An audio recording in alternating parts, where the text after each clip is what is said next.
He kōna ipurangi tēnei nā te reo irirangi o Aotearoa. Hi, this is comedian and depressed alcoholic James Nokise, and you're listening to Eating Fried Chicken in the Shower, a podcast about headspace and happiness from my safe place, the shower, with fried chicken. This episode, I'm talking to actor, comedian, and Billy T. James Award winner Angella Dravid. We'll talk about love. He reported me as an illegal immigrant. That was when I was like, maybe this isn't going to work out. Crime and punishment. Comedy came into it in prison waiting room, and they were like, babe, what are you here for? And I said, well, I tried to kill my husband. And they found it really funny. And sex in the modern world. I think I lost my virginity to a banana. Some of this will get a bit real, the language, the subjects, so make sure you're in a safe space with your comfort food and join us eating fried chicken in the shower. What are we eating today? We're eating KFC. Yes. Why are we eating KFC? KFC is pretty close to my heart, cholesterol-wise. Being half someone, KFC is something you eat every Sunday after church, every birthday. Any excuse you need to have a family feast, there's a family feast bucket. What's your earliest memory of KFC? I think straight after church. Yeah. Yeah, and it's always lukewarm, and the skin is just a little bit peeling off the chicken. Was it straight from K-Fry, or did someone buy K-Fry and bring it home and wrap it in tinfoil and put it in the oven to warm? No one warmed it. It was in the bucket on the table for ages. That's dark. And then all the elders ate, and and then then you children eat ate as a after. kid. Yeah. No, the elders always, because the elders need to get the prime KFC. Yeah. And then you kids, you get the scrap KFC. Yeah. Is it a Samoan household you grew up in? Yeah. Mum's Samoan, Dad's Indian. I guess the love of chicken combined them both. So Mum and Dad met in Samoa, then went to India, got married, and then they went travelling around because Dad was an engineer, and he went to Oman, and I was born in Oman. Oh, wow. Yeah, so Mum was 9 months pregnant with me, went through the airport security, and the people at the border control didn't believe Mum was from a country called Samoa. Yeah. They didn't have Google back then, I guess, so they couldn't Google the country. And Mum had to try and convince them that she was from this country called Samoa. The only reason why she got through was because some guy in the back office said, oh yeah, there's a wrestling team in the WWE or WWF called the Wild Samoans. Yeah. Yeah. So your mum only got through customs because of the Wild Samoans. See, wrestling has been helping the Pacific I know, community. Yeah. You know some Samoan, though. Yeah, some like Lalolangi, Tunai. Food. Feed. Hell, food, and yes. I mean, if you know hell and you know food, you've got the basic intro. You got pizza, basically. Yeah. I mean, I also know those church songs as well. Yeah. There's also the prayer that you do. Whapetai Yesu for imai mea ai tasiai matol whanau Yesu Amen. Oh, there was a time when I was babysitting everyone, like when everyone went to picnics. Yeah. I'd be the kid who would look after all the kids, and I think for a time I wanted to have children. Like I wanted to have 52 children so I could make an orchestra, and then I got married to this man who was 30 years older than me and kind of realized I don't think he'd be alive for them. Because the story of you and your ex-husband, it's sort of was your show. Yes. In the Melbourne Comedy Festival, and it showed it won you the Billy T Award here. And it's like an amazing story. Because how old were you guys when you met? I think I might have been 16 or 17 online. Yeah. And I met him when I was 17 in real life. This was when I was in Australia. Right. Yeah. So Dad was not at home. He was always away. My nearest neighbour was like a 10-minute drive from me. So I was really isolated. Yeah, right. Yeah. Is that why you felt comfortable enough to leave, to go to the other side of the world? Because, man, 16... I had nothing to Yeah. gamble, or nothing to lose, sorry. At those types of points in your life, death doesn't seem like a threat. It seems like part of life. So the worst thing that can happen to you is death, and death is going to happen anyway. So it gives you that blind courage to make moves that you probably wouldn't make under a rational headset. There's certain fearlessness Yeah. that comes from... Stupid bravado. Stupid bravado. Yeah. Yeah. I mean, that's character. did you know you were going to marry him at that point? No. We were just going to meet each other and see how it went. And then, I mean, it was a really nice, maybe 2-3 weeks. And then the realization sunk in that I'd have to leave. And I was just that kid who was like, I don't want to leave. Like, I've got nothing at home. So he's almost 50? When you're... Almost 50 when we married. When you marry? Yeah. Yeah. Yeah. Oh man, this is pretty brutal. I made a joke to my ex-husband that his dad turned me on and he never fully recovered from it. So, his dad was like really funny. Yeah, he was... I mean, if he was like his son's age, it would have been a better marriage. Or maybe you were just setting your sights on someone too young. Oh. I mean, I could never go with an older man now, just because I was talking to a friend about this. Like, older men have a particular smell. Old Spice? It's Musk? It's like Dettol. It's like if sepia had a smell. Eating fried chicken in the shower, sharing meals and feelings the Kiwi way. I was married for possibly like 4 or 5 months. Right. And then the offence happened.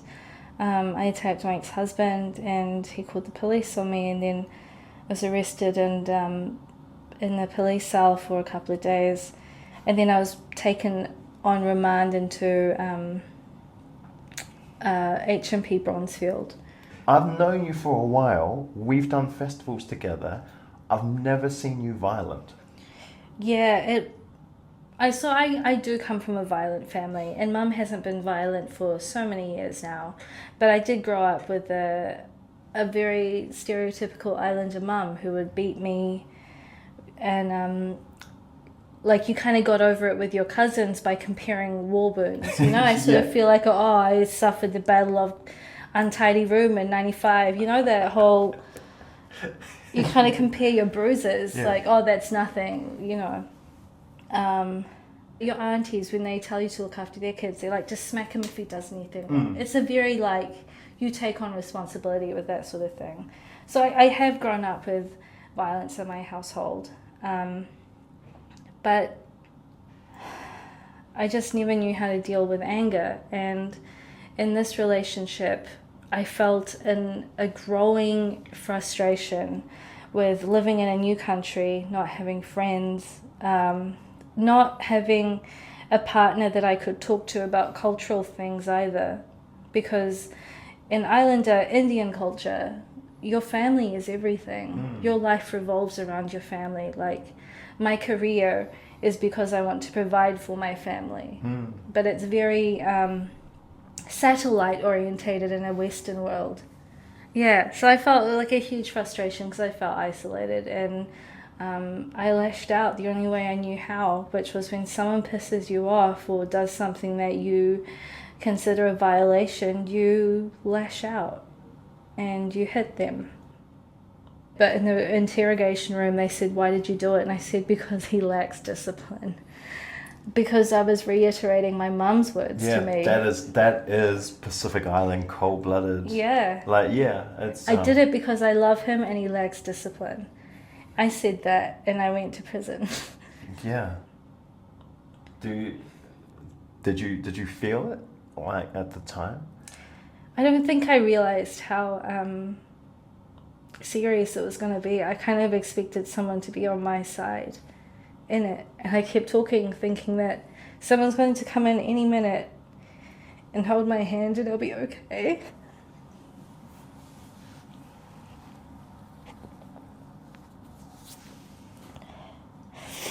And because it didn't happen, it kind of fueled this anger and frustration again. So it kind of just kept mounting and mounting. And by the time I got support, it was because of being in prison and the woman telling me it was okay. Yeah, But so I mean, all this anger and stuff came out, but then it dissipated so quickly straight after entering prison, just because I had people being like, oh, of course, it makes sense, you know. And I think that's all I needed as a teenager, just to have someone say, I understand. What was the moment for you, and was it in prison where suddenly you've got people who will listen to you? Yeah, suddenly prison just felt like counselling with 50 other women in a ward. It just felt like, oh, this is great. Like, I had women of colour, of every single colour. Yeah. And I just felt freer. It sounds stupid, but you just suddenly feel freer knowing that you can talk about things and no one's going to judge you.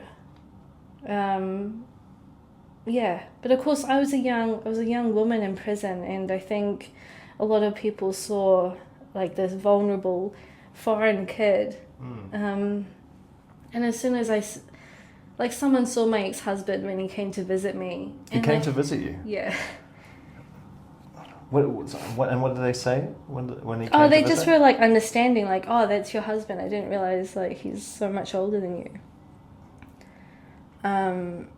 Was anyone like, oh yeah, I'd totally punch that guy too? Oh, a lot of them were like, even after prison, people would say, what's your husband's address? Like, I'll go down there. And I was like, no, it's completely fine. For a couple of months after he served me divorce papers, I was definitely sure that we might still be good friends. When he reported me as an illegal immigrant, that was when I was like, maybe this isn't gonna work out. I think my treat him mean, keep him keen isn't working. Did he remarry? Yeah, he did. He remarried.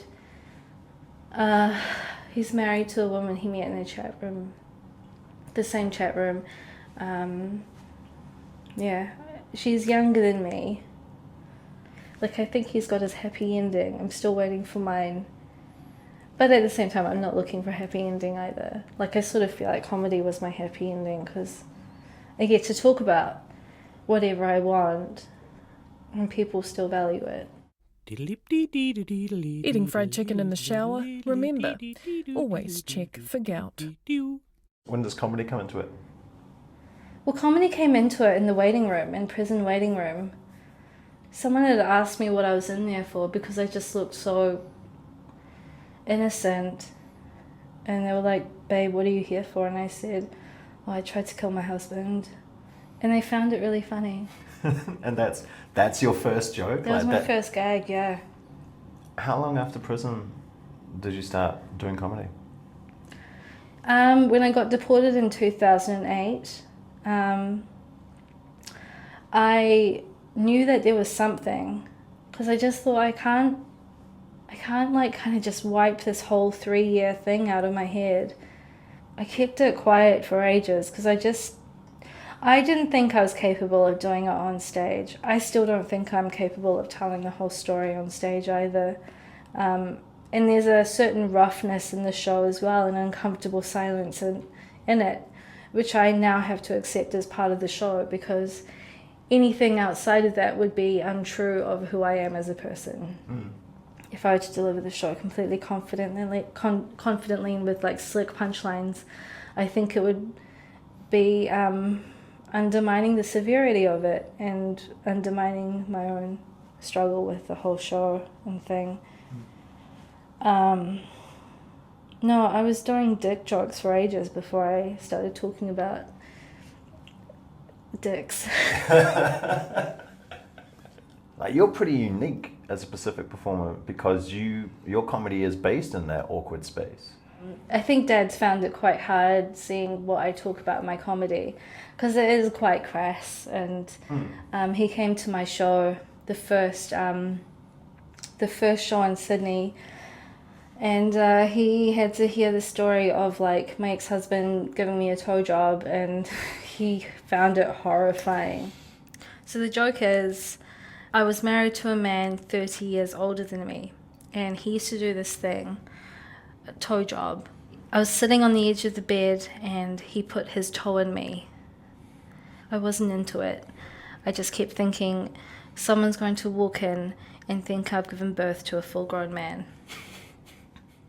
And then I asked someone in the audience, which toe was it? And they say... Big toe. Big toe. It has to be the big toe. Because if it's any other toe, it's the whole foot. And I'm not a shoe. Do you have any jokes that come close to that kind of graphicness? Yes. Me and my ex-husband were having phone sex, and I used a carrot. By the time I'd finished, when I took the carrot out, it was fully peeled. So, do I want to know how true that joke is? That's very true. Yeah. I think I lost my virginity to a banana. Are there health risks there? There's got to be health risks. Oh, completely. Because then do you have to go to the doctor and lie to your parents, but tell the doctor, look, I'm pregnant. To a banana. I think I'm going to have a bunch. I think I'm going to have a Chiquita. I had to eat the banana because like I couldn't put it back in the fruit bowl. It was like pretty bruised and gross. So you had sex with and then ate a banana? Yeah, I mean, in hindsight, I could have just thrown the banana away. But it's supposed to work up an appetite. It's the islander mentality of never wasting Never waste food. Yeah. Had to make a salad after the carrot. I mean, this new Pacific generation, if you fuck the food, eat the food. Yeah, just a whole lot of ulu going missing. Where's your brother? I don't know, but all the ulu's gone. And when the sexual practice is like towards the extreme, it makes everything that's less extreme less taboo. Yes. I definitely think just talking about the grossest thing possible means that you can actually talk a lot about other things because the worst has been said. And you can kind of analyze it. Once the shock value of that thing is gone, you can analyze it and see what parts are actually worth talking about. Like, I think a lot of people got upset with rape jokes because the conversation that was coming out was the important part from that rape joke. It's not the taboo effect. I think like sometimes comedy, like older comedy relies on that shock factor, but it doesn't own up to the responsibility of, if I've brought something taboo up, I also need to be aware of the consequences of it. Yeah. And it's empowering as well to see someone talk about rape if they are a person who has overcome it. There's like a real sense of this person is, I think as a woman of colour, as a person who's like had a lot of weird sex stuff happen, like it's empowering for other women of colour to feel like they can talk about sex. As an Indian woman, as a Samoan woman, you're kind of told as a young person not to talk about sex, not to be crude, not to be a certain way, and doing comedy and doing the reverse kind of gives hopefully some kind of empowerment to people who see a little bit of themselves in me. Eating fried chicken in the shower, don't get hangry, get chicken. You're at an age now where you become a leader by default in your family. Yes, but I think I always have felt that way anyway. Mum has mental illness, and she has paranoid schizophrenia, and it's recently been diagnosed, like the last maybe 5 years or so. So I feel like my mental health kind of directly relates to that, because I've grown up with a mum who has paranoid schizophrenia, which means that my personality traits come from dealing with a mum whose mental health has not been right. Just before entering the Billy T competition, I had like a little bit of a depression where I just felt like crying all the time, and I had to go to the Green Lane Clinical Centre and ask for help. And I think it all stemmed from my mum's diagnosed with this, and I'm kind of realising that all my memories of my childhood are not normal. Like mum being afraid that someone's trying to steal our car, someone's trying to break our washing machine. All of that constant fear is not something that other people find relatable. I didn't know how to deal with that.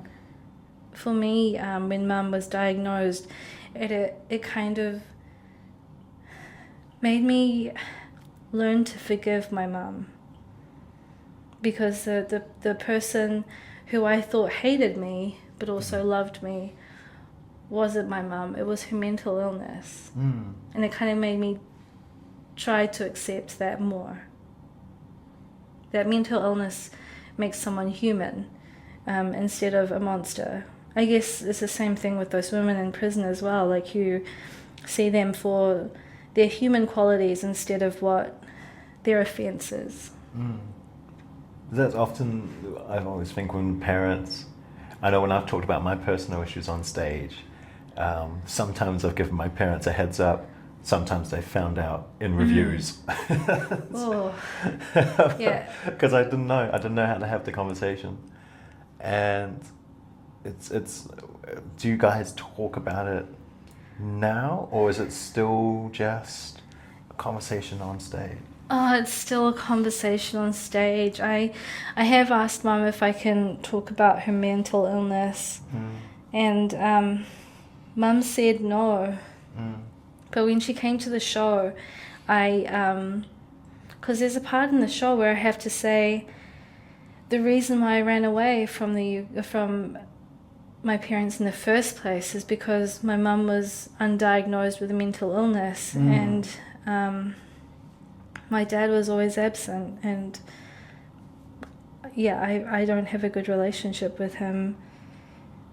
I have to acknowledge it, and I think going away from the actual name implies more. Like, if I tell you that my mum is disturbed, that takes your mind to so many places. But if I say my mum has a mental illness, which is paranoid schizophrenia, it kind of gives you a sense of, this isn't a personal opinion, this is a medical fact, and it's not personal at all, you know. But yeah, she came to the show, and I had to say, my mum, I just need you to know that this is a situation which I needed to run away from. And I had to say that I have a good relationship with my mum, and since her diagnosis, it's made us closer, and I love her. So I have to thank her mental illness as well. The same way I have to thank my own for finding positivity in dark places. Like, it's not a rational thought at all. Mum prays every day, and I think she thinks that my success is because of her prayers, which I'm happy to say is true as well. Like, I think it is. Of course, I'm a woman of colour, so some white man is taking credit for my work. Yeah. No, please. The one in the sky. Yeah, the one in the sky. Yeah.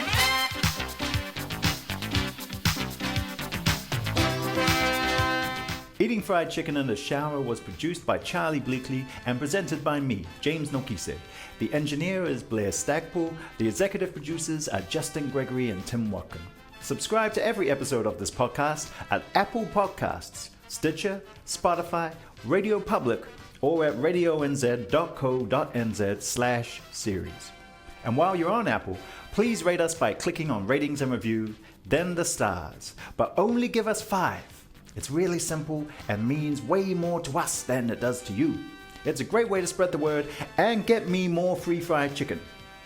If you want to share your safe space or comfort food, tweet me at James Nokise. All complaints can be tweeted to RNZ. Whaftailava Matewa. This podcast is made possible by the RNZ New Zealand On Air Innovation Fund.